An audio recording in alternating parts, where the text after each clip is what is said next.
Hallo, liebe Musikerinnen und Musiker.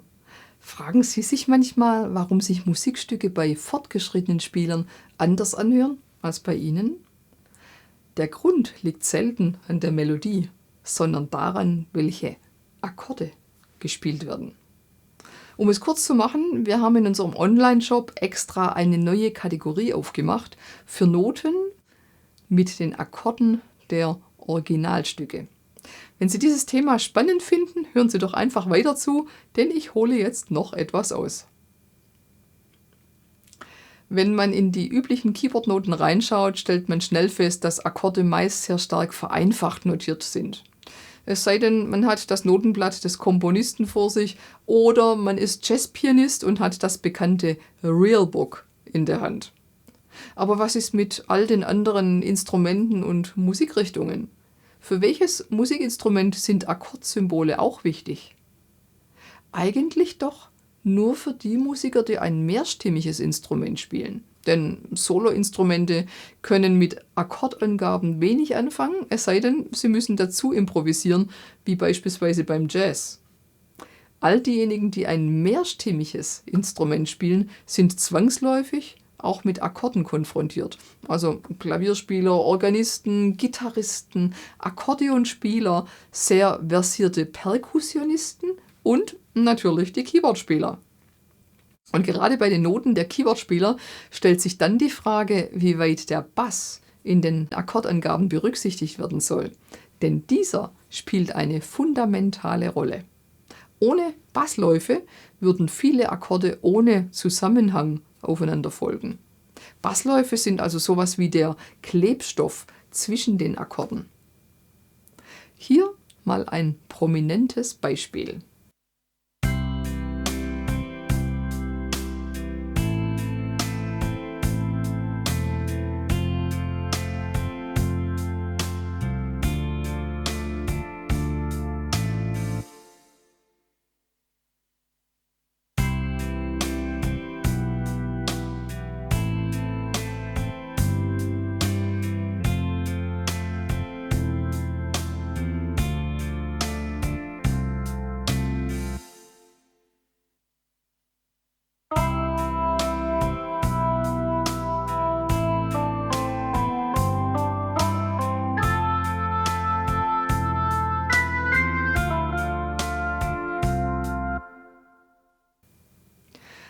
Ja, was wäre dieses Stück ohne seinen Basslauf?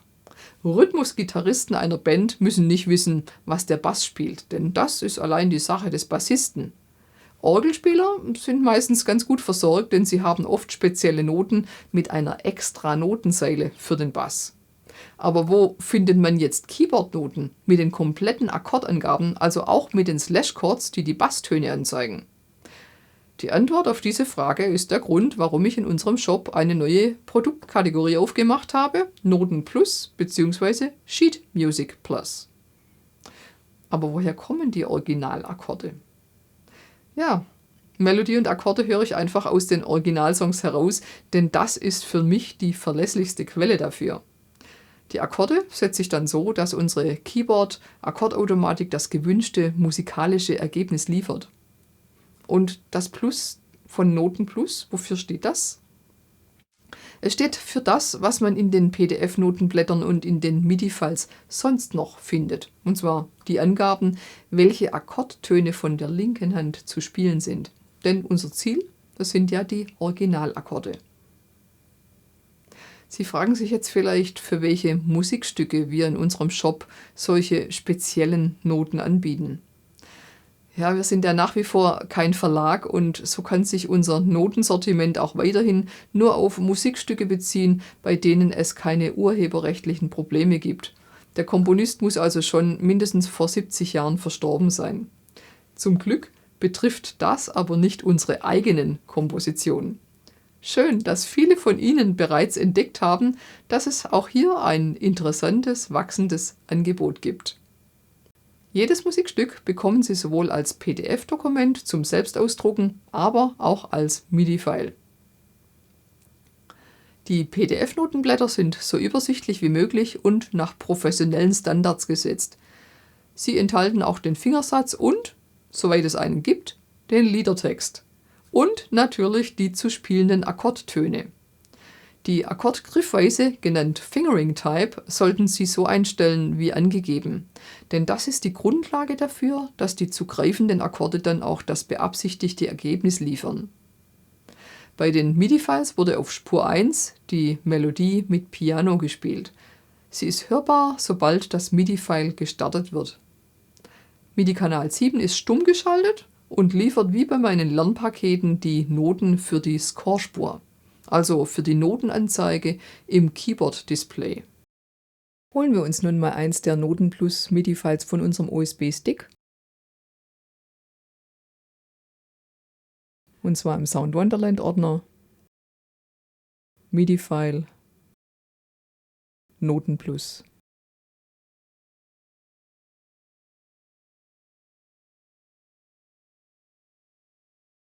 Mit 4 Songmarkern kann man direkt zu den 4 wichtigsten Abschnitten im MIDI-File springen.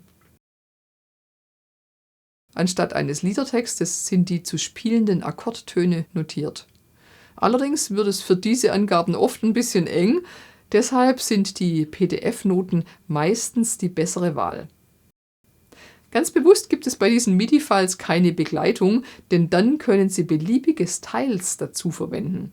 Sie wissen wahrscheinlich, bei Yamaha Keyboards kann man bei speziell hergestellten MIDI-Files gleichzeitig auch mit Style spielen. Und die Styles dann auch wechseln. Soll heißen, Sie wählen das MIDI-File und Ihren Wunschstyle an. Also gehen wieder zum Speicherort auf unserem USB-Stick und holen uns das gewünschte MIDI-File.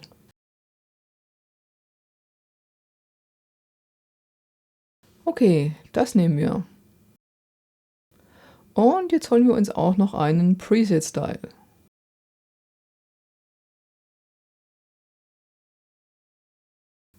Stellen das gewünschte Tempo ein, schalten die ACMP-Taste an, tippen im Songplayer auf das Synchro-Start-Symbol oder bei den vorherigen Keyboard-Generationen gleichzeitig auf Stopp und Play-Pause. Sobald Sie beim Style auf Start drücken, hören Sie die Begleitung und der Style spielt gleichzeitig mit dem MIDI-File los.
Welche Styles passen?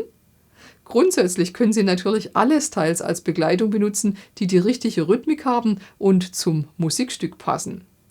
Welchen Style ich für mein Videodemo jeweils verwendet habe, können Sie mehrfach nachlesen. Im und unter dem Produktvideo, beim Shop-Produkt und nach dem Kauf auch in der Produktinfo. Der von mir verwendete Style ist natürlich keineswegs bindend, sondern nur ein Tipp.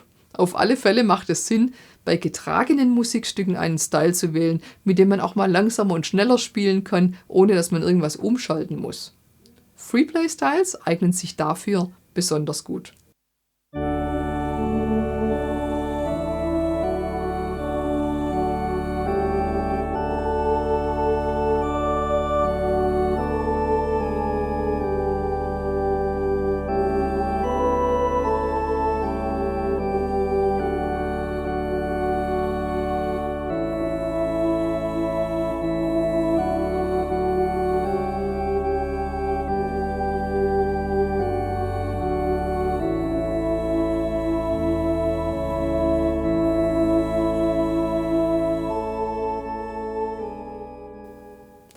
In den Produktvideos spiele ich das Musikstück einmal komplett durch, damit Sie die Akkorde und die Melodie inklusive Fingersätze besser lernen können.